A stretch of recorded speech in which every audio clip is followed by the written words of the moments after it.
करायचं स्मरण. गुरुर्ब्रह्मा गुरुर्विष्णू गुरुर्देवो महेश्वरा सद्गुरु साक्षात परब्रह्म तस्मै श्री सद्गुरुवे नमः. जय जय रघुवीर समर्थ. जय जय रघुवीर समर्थ. श्रीमद दासबोध दशक 5वा मंत्रांचा समास 3रा शिष्यलक्षण नाम श्रीराम समर्थ. मागा सद्गुरूंचे लक्षण विशद केले निरूपण. आता सत्शिष्याची ओळखण सावध ऐका. जय जय रघुवीर समर्थ. श्री समर्थ कृपेने उत्तमाची सुरुवात करून दाखविली प्रार्थनेने. गुरुर्ब्रह्मा गुरुर्विष्णू गुरुर्देवो महेश्वरा सद्गुरु साक्षात परब्रह्म तस्मै श्री सद्गुरुवे नमः. दशक 5वा मंत्रांचा बघा मंत्र, कलियुगाचा मंत्र. मनाला संपूर्णपणे एकवटून, बघा मन हा संपूर्णपणे चंचल आहे, त्या मनाला संपूर्णपणे स्थिर आणण्याचं कार्य कुठे आहे? अखंड चालू आहे. आपण संपूर्णपणे देहाने एकवटलेले जरी असू, परंतु मन जर स्थिर जर असेल, बघा आपण मंदिरामध्ये जातो किंवा एखादं कार्य करत असतो, त्यावेळी संपूर्णपणे जे आपलं मन आहे ना, संपूर्णपणे चंचल होत असतं. चंचल मनाला स्थिर आणण्याचं कार्य, बरोबर की नाही? म्हणजे विचार करा, मनाला साथ कोण देतं? तर बुद्धी. तुझा देह संपूर्णपणे त्या कार्यामध्ये उभा आहे, परंतु कार्याला ज्यावेळी एखादं कार्य आपण करत असतो, ते कार्य होता होता राहतं की नाही? मग आपण दुसऱ्यांवर विसंबून राहतो, अवलंबून राहतो की माझा मित्र किंवा माझे कोणी सिनियर जेव्हा येतील तेव्हा माझं काम होईल. म्हणजे आपण काय करतो? दुसऱ्यांवर अवलंबून राहतो की नाही? किंवा आपण एखादं काम दुसऱ्यांवर ढकलून देतो. म्हणजे विचार करा, एकदम सोपं असलेलं काम अवघड होऊन देतो. म्हणून समर्थ म्हणाले दशक 5वा मंत्रांचा आणि समास 3रा शिष्य लक्षण. गुरु शिष्य परंपरा. समर्थ म्हणाले शिष्य लक्षण, शिष्याची लक्षणे कोणती? समर्थ म्हणाले बघा, प्रथमतः ग्रंथानाम दासबोध. हा जो ग्रंथ आहे तो दासबोध आहे. या बोधातून संपूर्णपणे दास घडला पाहिजे. गुरु शिष्यांचा संवाद. आता प्रत्यक्षपणे जर पाहायला, बघा या कलियुगामध्ये पाहायला गेलो तर गुरु शिष्यांचा संवाद पाहायला मिळतच नाही. वादानुवाद. येत बोलीला विशद भक्ती मार्ग. क्षुल्लक कारणावरून वाद पाहायला मिळतो. मग त्याची लक्षणं कोणती? का आपल्यामध्ये क्रोध उभा राहिला? का आपल्यामध्ये मत्सर उभा राहिला? का आपल्यामध्ये संशय उभा राहिला? करूया श्रवण. श्रीराम समर्थ. मागा सद्गुरूंचे लक्षण विशद केले निरूपण. आता सत्शिष्याची ओळखण सावध ऐका. समर्थ म्हणाले की मागील समासात श्री सद्गुरूंचं लक्षण विस्तारपूर्वक सांगितलं. आता सत्शिष्य म्हणजे काय, तर सत्शिष्य कुणास म्हणावे, त्याची लक्षणं काय असतात, हे सावधपणे ऐकायला हवं. सद्गुरु विन सत्शिष्य तो वाया जाय निशेष. का सत्शिष्य विन विशेष सद्गुरु सिने.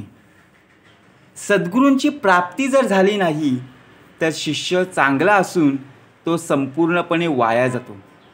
किंवा जर समजा बघा एखादं कार्य करत असताना एखाद्या कार्याची सुरुवात आपण श्री गणेशाने करतो की नाही, मग ते कार्य कधी होऊन जातं ते सुद्धा कळत नाही. परंतु जर एखादं कार्य आपण डायरेक्ट जर केलं तर त्या कार्यामध्ये मन सुद्धा रमत नाही. म्हणून समर्थ म्हणाले, उत्तम भूमी शोधिली शुद्ध, तेथे बीज पेरिले कीड खाद, काते उत्तम बीज परिसंबंध, खडकेची पडिला.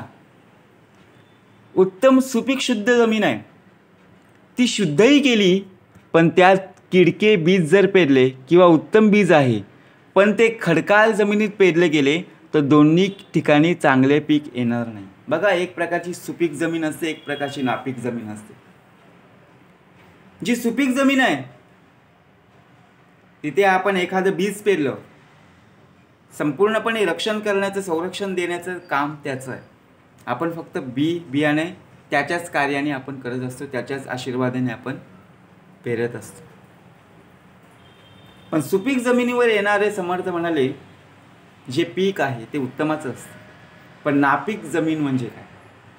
जिथे पाण्याचा प्रवाह कमी, जिथे खडकाळ जमीन आहे तिथे पीक सुद्धा येऊ शकत नाही. बरोबर नाही?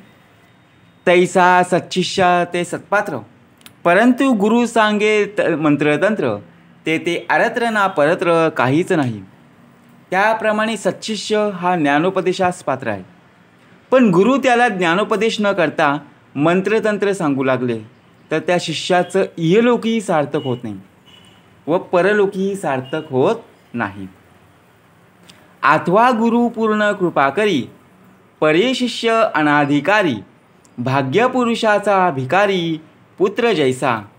गुरु अत्यंत अधिकार संपन्न आहे, तो पूर्ण कृपाही करतो, पण शिष्य जर अनाधिकारी असेल तर एखाद्या भाग्यवान पुरुषाचा मुलगा भिकारी निपजावा अशी स्थिती होते. तैसे एकाविन एक, होत असे निरर्थक, परलोकीचे सार्थक ते दुर्वाहे. एकाविषयी दुसरे निरर्थक ठरते व परलोकीचे सार्थक दूरच राहते. म्हणून सद्गुरू आणि सच्शिष्य तेथे न लगती सायास, त्या उभयंताचा हव्यास पुरे कसरा. म्हणून सद्गुरू आणि सच्शिष्य यांची एकाच वेळी गाठ पडली की काहीही सायास करावे न लागता दोघांची इच्छा एकदमच पुरी होते. सुभूमी आणि उत्तम कण, उगवेना प्राजन्य विन, तैसे अध्यात्म निरूपण नसता होये.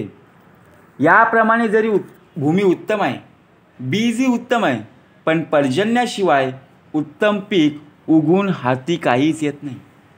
अध्यात्माचं निरूपण जर नसेल तर शिष्याला स्वानुभव येणारच नाही.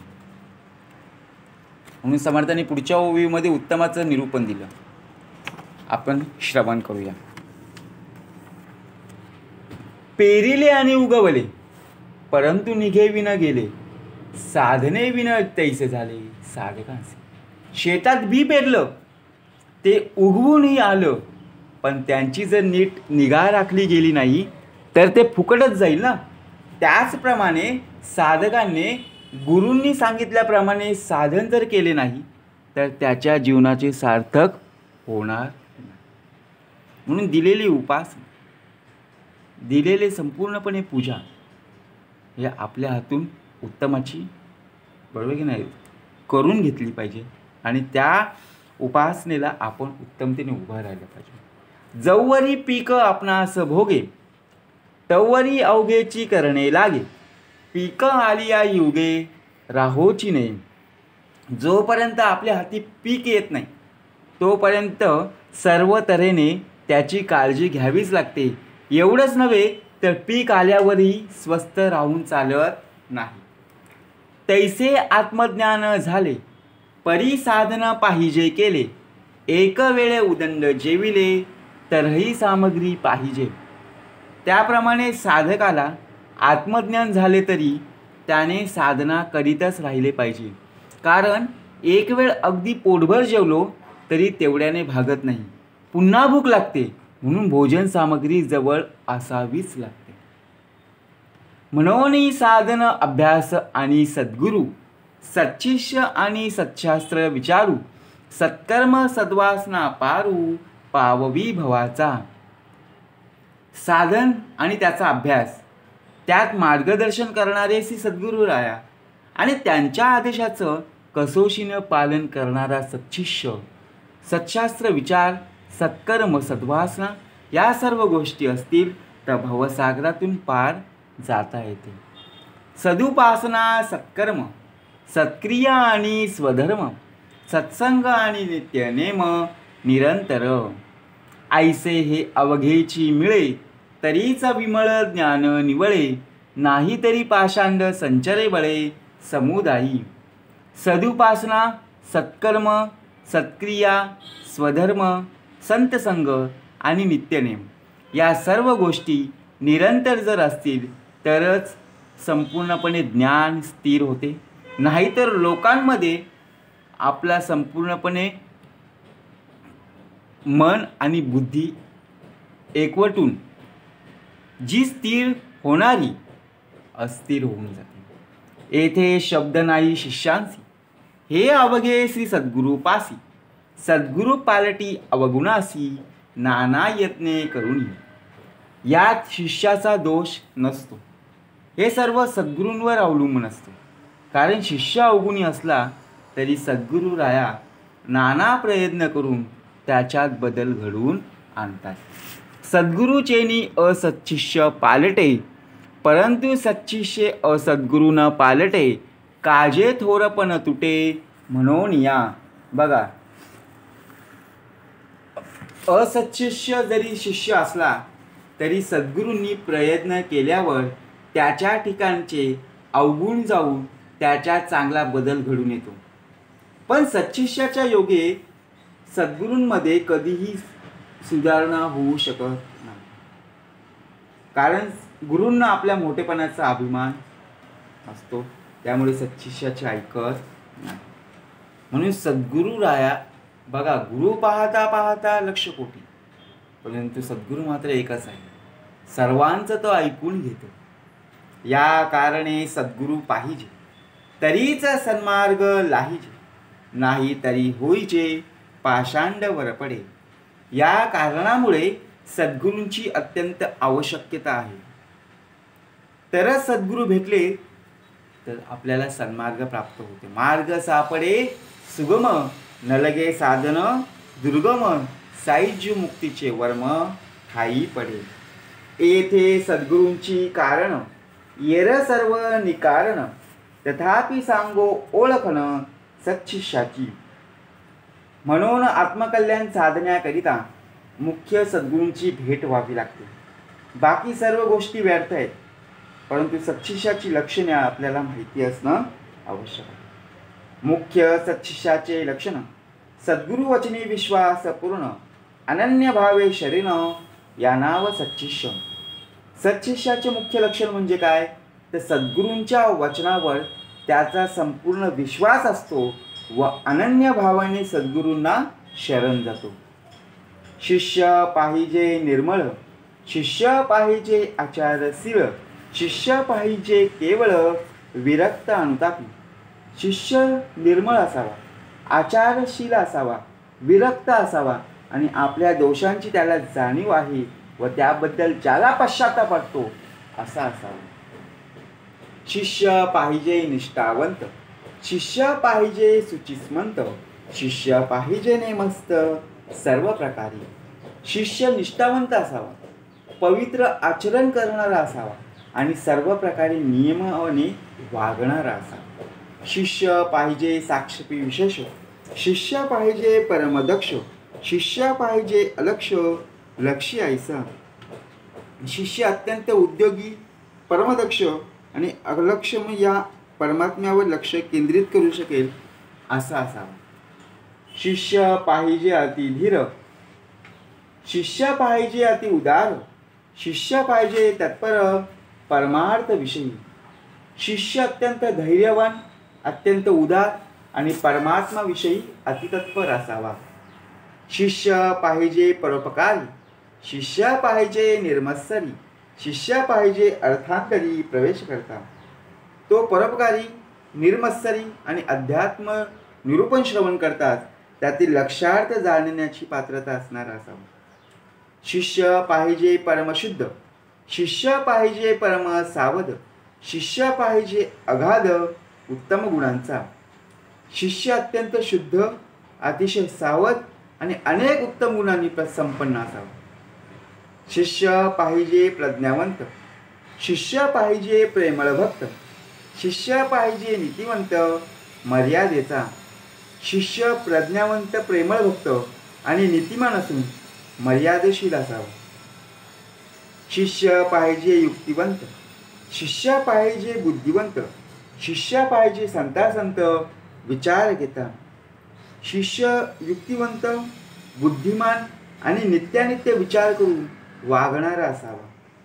शिष्य पाहिजे धारिष्ठाचा, शिष्य पाहिजे दृढवताचा, शिष्य पाहिजे उत्तम कुळीचा पुण्यशील, शिष्य अगदी धाडसी दृढवती आणि उत्तम कुलात जन्मलेला पुण्यशील असावा. शिष्य असावा सात्विक, शिष्य असावा भजक, शिष्य असावा साधक साधना करता. बघा, सत्वगुण, रजगुण आणि तमगुण, त्यापैकी आपला देह संपूर्णपणे सत्वगुणामध्ये सात्विक असावा.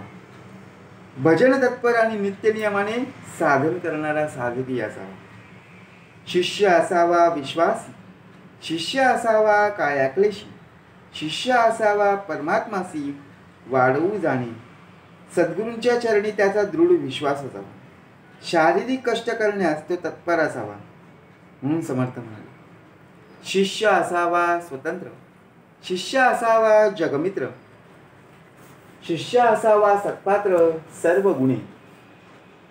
शिष्य स्वतंत्र, जगमित्र, सर्व गुण संपन्न आणि परमार्थास अत्यंत लायक असावा. शिष्य असावा सद्विद्येचा, शिष्य असावा सद्भावाचा, शिष्य असावा अंतरीचा परमशुद्ध.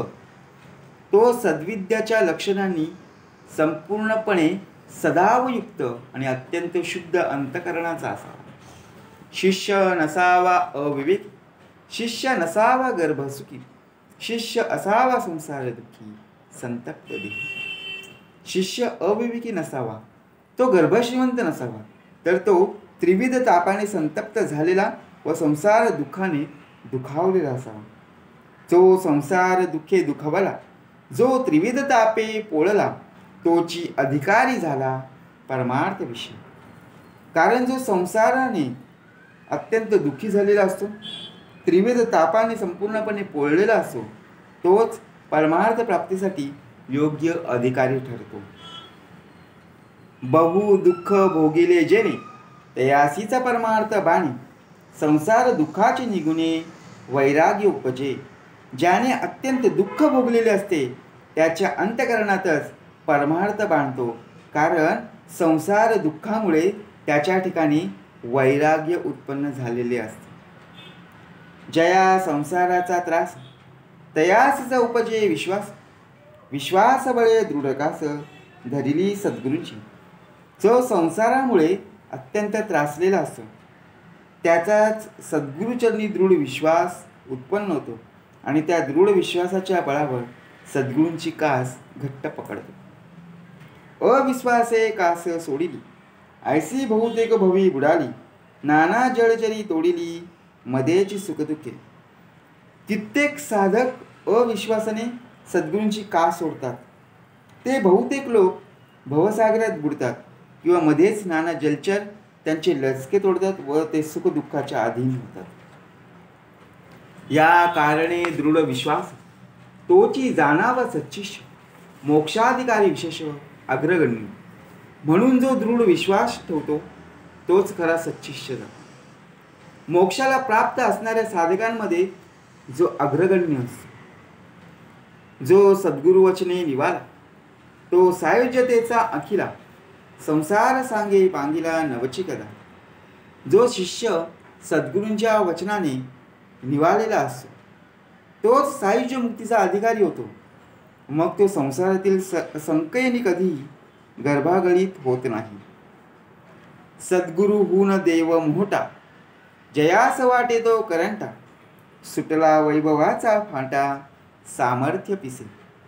सद्गुरुहून देव मोठा असे ज्या शिष्याला वाटते तो शिष्य खरोखर अभागीच असावा. वैभवाच्या लोभाने किंवा सामर्थ्याच्या वेडाने त्याच्या ठिकाणी असा श्रम उत्पन्न झालेला असावा. सद्गुरु स्वरूपते संत आणि देवास मांडेल कल्पांत, तेथे कैसे उरेल सामर्थ्य हरिहरांचे. सद्गुरु स्वरूप हे नित्य असते.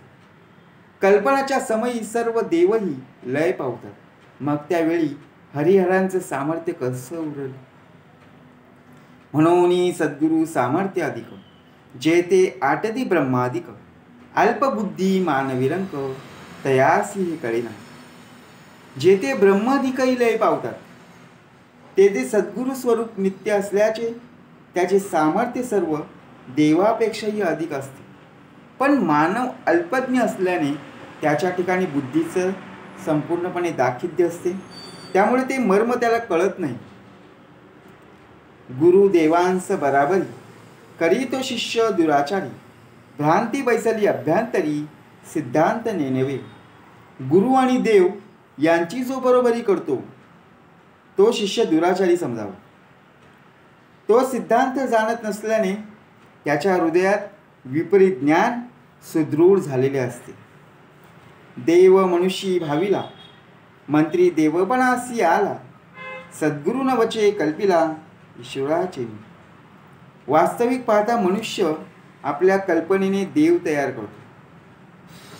मंत्रामुळे देवाला देव पण येते, परंतु ईश्वरालाही सद्गुरूंची कल्पना करता येत नाही.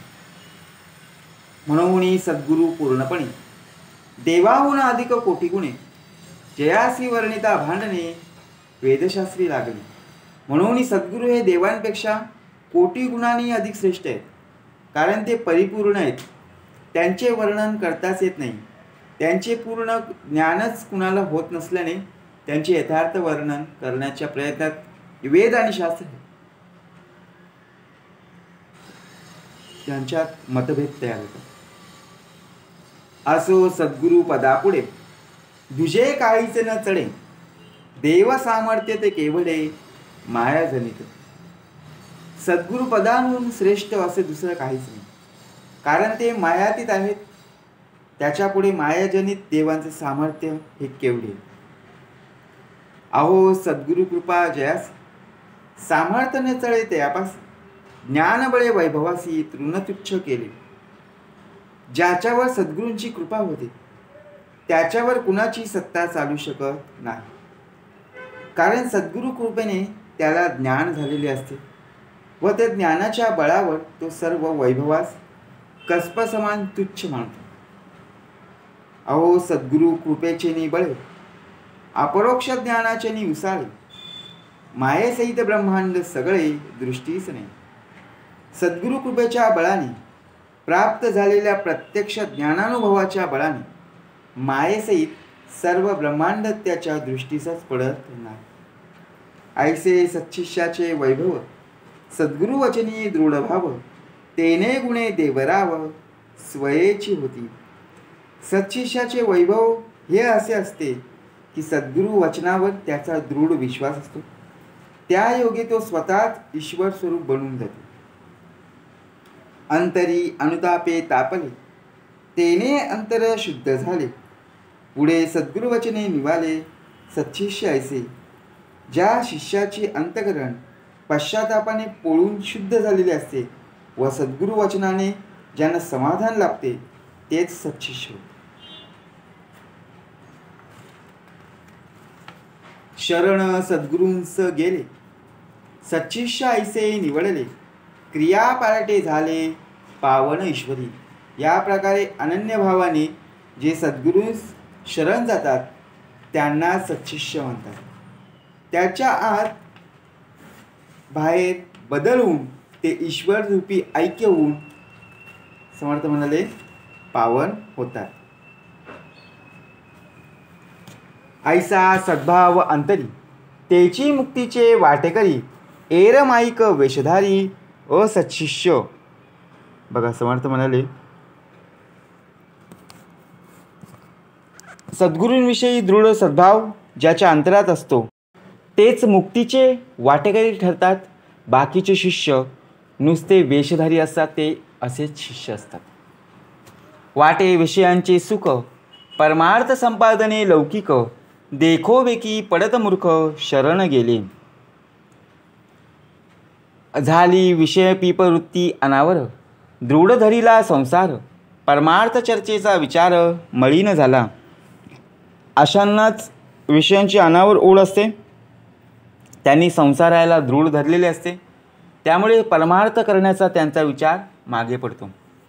मोड घेतला परमार्थाचा, हव्यास धरीला प्रपंचाचा, भार वाहिला कुटुंबाचा, काबाडी झाला. त्यांना हळूहळू परमार्थाचा कंटाळा येऊ लागतो.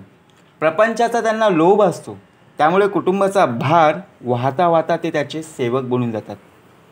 मानिला प्रपंची आनंद, केला परमार्थी विनोद, भ्रांत मूढ मतिमंद, लोदला कामी. प्रपंच करण्यातच त्यांना आनंद वाटत असतो. परमार्थ ते करमणुकी करतात, ते भ्रमात राहतात आणि मूळ व मतिमंद राहून कामाने लुब्ध होते. सुकर पूजिले विलपणे, म्हैसा मर्दिला चंदने, तैसा विषय ब्रह्मज्ञाने विवेक बोधिला.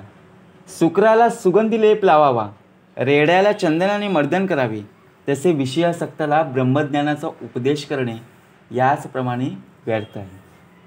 रासब उकिरडा लोळे, तयासी परिमळ सोहळे, उलूक अंधारी पळे, तयावेळी हंस पंगती.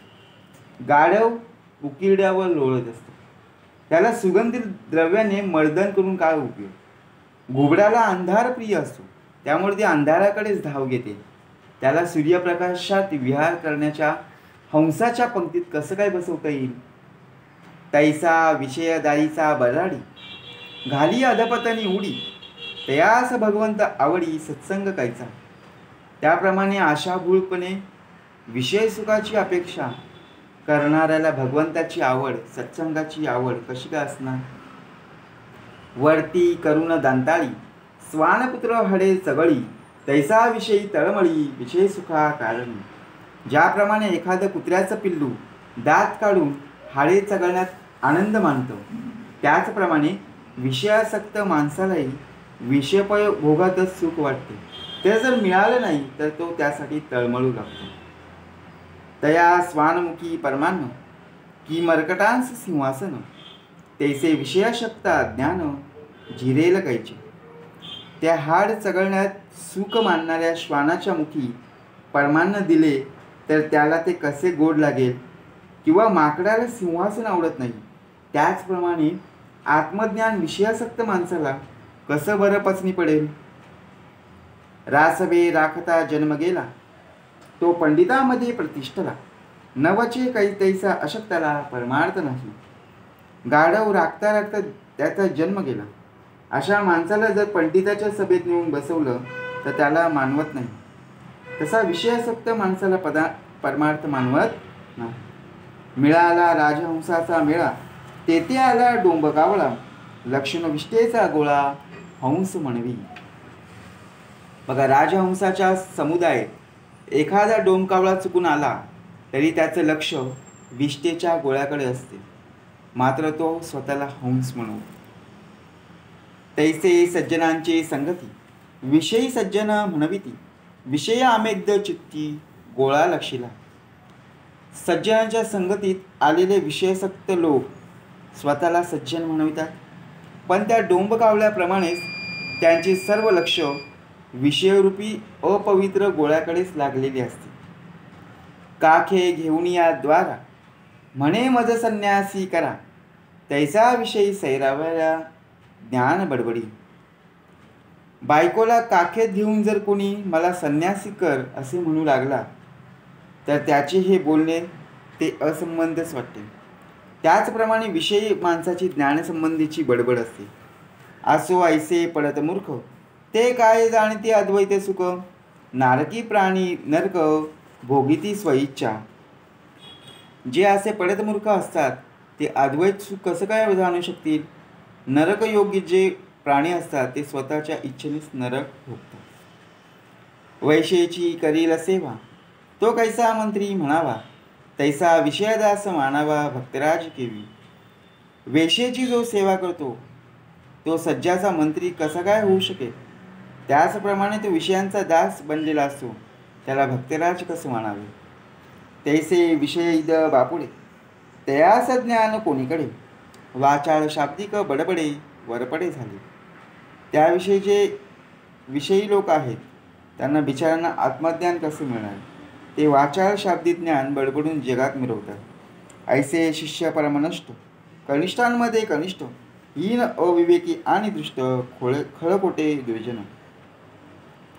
जे शिष्य परमनष्ट, कनिष्ठांमध्येही कनिष्ठहीन, अविवेकी, खळखोटे दुर्जन असतात, तेची पुन्हा शरण जावे, सद्गुरूंस संतोष व्हावे, कृपादृष्टी झालिया व्हावे पुन्हा शुद्ध. त्यांनी परत सद्गुरूंना शरण जावे, त्यांनी प्रसन्न करून घ्यावे, म्हणजे त्यांना सद्गुरूंची कृपादृष्टी लाभेल व ते परत शुद्ध होते. स्वामी दोह जया घडे, तो यावचंद्र नरकी पडे, तयास उपवची न घडे, स्वामी तुष्टल्या वाचुनी. जो गुरुद्रोह करतो त्याला अनंत काळापर्यंत नरकात खितपत पडावे लागते. गुरूंना प्रसन्न करण्यापासून यातून सुटायचा दुसरा उपाय नाही. स्मशान वैराग्य आले, म्हणून लोटांगण घातले, तेने गुणे उपतिष्ठले नाही ज्ञान. स्मशान वैराग्य आले म्हणून लोटांगण घालून गुरूंना जरी शरण आला तरी ते वैराग्य क्षणिक असल्याने त्याला ज्ञान प्राप्त होत नाही. भाव आणिला जयाचा, मंत्र घेतला गुरुचा, शिष्य झाला दिवसांचा मंत्र कारणे. अगदी क्षणिक टिकणाऱ्या भावनेच्या भरात सदस्याकडून मंत्र गेला तर त्या मंत्रामुळे तो 2 दिवसांपुरते शिष्य झाला. ऐसे केले गुरु दंड, शब्द शिकला पाषांत, झाला तोंडाला तरमुंड महापाषाण. अशा शिष्याने अनेक गुरु केले तरी तो पाखंडीपणा शिकला, शब्दज्ञान बडबडू लागला, उचकल महापाखंडी झाला. घडी एक रडे आणि पडे, घडी एक वैराग्य चढे, घडी एक अहंभाव जडे ज्ञातेपणाचा. घटकेत तो देवाविषयी प्रेम उत्पन्न झाल्याने दाखवू शकतो, तर घटकेत गडबडा लोळतो, तर दुसऱ्या घडीला वैराग्य आल्याचे दाखवतो, तर परत काही वेळातच ज्ञातेपणाचा अहंभाव आणून संपूर्णपणे त्याच्या ठिकाणी दिसू लागतो. घडी एक विश्वास धरी, सवेची घडी एक गुरगुरी, ऐसे नाना छंद करी पिसाट जैसा. या घटकेत अत्यंत विश्वास असल्याचे दाखवतो, तर दुसऱ्या घडीला मृगाने गुरगुरायला लागतो, असे एखाद्या वेड्यासारखे नाना छंद तो करत असतो. काम क्रोध मद मत्सर, लोभ मोह नाना विकार, अभिमान कापट्य तिरस्कार हृदयी नांदती. त्याच्या हृदयात काम, क्रोध, मदमत्सर, लोभ मोह, अभिमान, कपटीपणा, तिरस्कार इत्यादी प्रकारचे नाना विकार असतात. अहंकार आणि देहपांग, अनाचार आणि विषयसंग, संसार प्रपंच उद्वेग अंतरी वसे. अहंकार आणि देहशक्ती, अनाचार आणि विषयशक्ती, संसार प्रपंच आणि उद्वेग अंतरात वास करत असतात. दीर्घसूत्री कृतज्ञ पापी, कुकर्मी कुतर्की विकल्पी, अभक्त अभाव शीघ्रकोपी, निष्ठुर परघातक. तो चेंगत कृतज्ञ पापी, कुकर्म करणारा, कुतर्क करणारा, संशयी, अभक्त, भावहीन आणि शिधाकोपी तसेच निष्ठुर आणि लोकांचा घात करणारा असो. हृदयशून्य आणि आळसी, अविवेकी आणि अविश्वासी, अधीर, अविचार, संदेहासी, दृढ धरता. हृदयशून्य आणि आळशी, अविवेकी आणि अविश्वासी, अधीर, अविवेकाला आणि संशयाला दृढपणे धरून ठेवण्यात येत असतो. आशा, ममता, तृष्णा, कल्पना, कुबुद्धी, दुर्वृत्ती, दुर्वासना, अल्पबुद्धी, विषय, कामना हृदयी वसे. आशा, ममता, तृष्णा, कल्पना, कुबुद्धी, दुर्वृत्ती आणि दुर्वासना, अल्पबुद्धी, विषय, कामना त्याच्या हृदयात वस्ती करतात. ईशना, असूया, तिरस्कारे, निंदेसी प्रवर्ते आदरे, देहाभिमाने हुंबरे जाणपणे. ईर्ष्या, मत्सर, तिरस्कार यांना वश होऊन तो अति आदरगणे लोकांची निंदा करतो. देहाभिमानामुळेच जाणीवपूर्वक गर्वाने उन्मत्तपणे वागतो. क्षुधा, तृष्णा आवरेना, निद्रा सहसा धरेना, कुटुंब चिंता ओसरेना भ्रांती पडिली. त्याला भूक तहान आवरत नाही, बहुतेक वेळा झोपही आवरत नाही आणि सतत कुटुंबाची चिंता करीत असतो. त्याला भ्रांती पडलेली असते. शाब्दिक बोले अखंड उदंड वाचा, लेश नाही वैराग्याचा, अनुताप धरिष्ठ साधनाचा, मार्ग न धरी. तोंडाने तो सारखा शब्दज्ञान बडबडतो, पण त्याच्या अंगी वैराग्याचा लेशही नसतो. त्याचप्रमाणे त्याच्या ठिकाणी कृतकर्माचा पश्चातापही नसतो, धाडस नसते आणि तो साधनाचा मार्गही धरत नाही. भक्ती विरक्ती ना शांती, सद्वृत्ती लीनता ना दंती, कृपादया ना तृप्ती, सुबुद्धी असेलच ना. त्याच्याजवळ भक्ती, विरक्ती, शांती, सद्वृत्ती, लीनता, इंद्रिय दमन, कृपा, दया, तृप्ती अशा अनेक सुबुद्धीत यापैकी काहीच असत नाही. काया क्लेशी शरीरहीन, धर्मविषयी परमकृपण, क्रिया पार्टेना कठीणा हृदय जयाची. तो शारीरिक कष्ट चुकवण्यात प्रयत्न करत असतो. अजर्व नाही जनास, जो अप्रिय सज्जनास, जयासे जीवी आहरणीसी परन्वी नवसी. तो लोकांशी सरळ वागत नाही, सज्जनांना तो आवडत नाही. त्याच्या चित्तात रात्रंदिवस दुसऱ्यांच्या दोषांचे चिंतन चालू असते. सदा सर्व काळ लटिका, बोले माईक लापनिका, क्रिया विचार पाहता एका वचनी सत्य. सदा सर्व काळ खोटारडा, तोंड देखलेपणा गोड गोड बोलतो आणि त्याच्या आचार विचारात मेळ नसतो आणि कुठलेच बरे बोलणे नसते.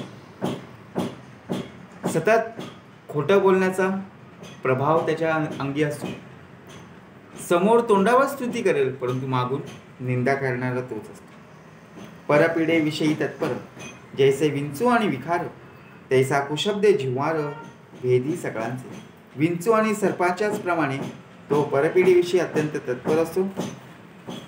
त्याचप्रमाणे कुशब्दे जिव्हार म्हणजे आपले झांकी अवगुण, पुढिलांस बोले कठीण, मिथ्या गुणे दोषी विन गुणदोष लावी.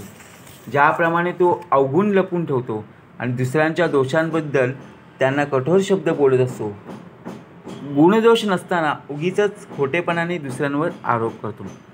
स्वये पापात्मा अंतरी, पुढिलांची कणवण करी, जैसा हिंसक दुराचारी, परदुःखे शिनेना. स्वतः अत्यंत पापी अंतकरणाचा असून धुक्याची दयामाया ठेवत नाही.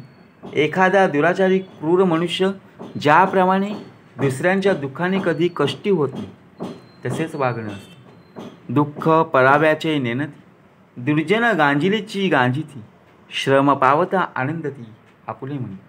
दुर्जन लोक असतात, ते दुसऱ्यांचे दुःख जाणू शकत नाही, दुसऱ्यांना सतत छळत राहतात आणि त्यांना कष्ट झाले तरी ते मनोमन आनंदून. स्वदुःखे झुरे अंतरी आणि परदुःखे हास्य करी, तयास प्राप्त यमपुरी राजदूत. आसो ऐसे मंदाद बापुडे, तयासी भगवंत कैसा जोडे, जयास सुबुद्धी आवडे पूर्वपातके करुणी. जे बिचारे मंदात लोक असतात त्यांना त्यांच्या पूर्वपातकांच्यामुळे सुबुद्धी आवडत नाही. त्यांना भगवंताची प्राप्ती कशी होणार. तयास देहाचं अंती, गात्रक्षणता पावती, जीवलगे वेसंडिती जाणवेल तेव्हा. असो ऐसे गुणा वेगळे, ते सच्चिष्य आगळे, दृढ भावार्थ सोहळे भोगीती स्वानंदाचे. जये स्थळी विकल्प जागे, कुळाभिमान पाठी लागे, ते प्राणी प्रपंच संगे हिंपुटी होती. ज्याच्या ठिकाणी संशय असतो आणि जे अत्यंत स्वाभिमानी असतात ते प्रपंच आसक्त होऊन दुःखी आणि कष्ट होते. जेणे करिता दुःख झाले, तेची मनी दृढ धरिले, तेने गुणे प्राप्त झाले, पुन्हा सुख नाही. ज्याच्या योग्य दुःख झालेलं असतं ते अज्ञात ते मनात दृढ धरून ठेवतात, त्यामुळे त्यांना वारंवार दुःख भोगावे लागते. संसार संगे सुख झाले, ऐसे देखिला ना ऐकले, ऐसे जाणून अनहित केले, ते दुःखी होतीस होई. संसारात ममत ठेवल्याने कुणाला सुख झालं असे कधीही दिसून येत नाही किंवा ऐकूही येत नाही. हे जाणूनही जे आपले स्वतःचे अहित करतात ते आपल्या स्वतःच्या करणीने स्वतः दुःख भोगतो. संसारी सुख मानिती ते प्राणी मूढमती, जाणून डोळे झांगती. अत्यंत बघा बुद्धी कशी असते.